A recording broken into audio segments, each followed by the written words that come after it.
ihangwe ryerizoba Meeya w'ururembo rwa Mbarara yataha omunshonga z'abashubuzi b'akatare ka Mbarara Central Market abo buduka bwabo bucinjurwa abantu batarikumanywa batabandize kwebuza habebembezi n'abakama babwe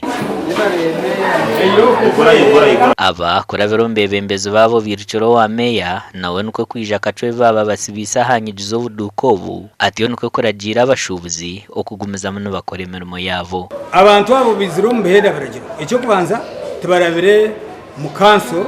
kugambana city Meeya kugambana town clerk kugambana chairman wakatare so omuntu kutimbiro kwa hatarona cyandiko ukahikano taho mukatare ngwiyo riyo no cinga obeno mango haramateka agarufutegeka katare yenda kutwara umushogu go kusima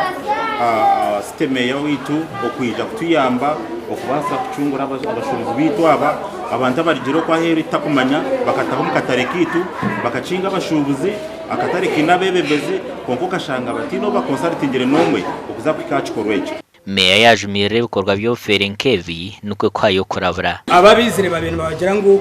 edukezi bari gukoramo tuziri ku meeting standards okay katuje ngo tuziri ku meeting standards konka to kwikano cinga utabandize abwo kuba bashubuzabo akatare kakombe kwa government kandi itwe ka government nitwe twabahire obujo mbwena kare naisha ahabwenci obujobo bwaba barikoramo akaba kandi bakorera mu katare kari yakahwire mbwena ahabwenci obujobo butashikiri Emmanuel ahimbise ubwo umukuru w'abashubuzi mu kataraka yajumire cikorweki kandi yashaba abashubuzi bagenzi bo kuzahavuzora misho washanga no cingo mushubuzi ngo akatare gameta ko yayombekere akaburiza membazi ku meeting na standards za government ubwo umuntu wari innocent akaka katari wakombekere no government watakumanya size ibemba considering aho twaza kurjiro mu kataraka twasiga abashubuzi batandika gukora imirimo yabo aha bwa TV West ndera akiza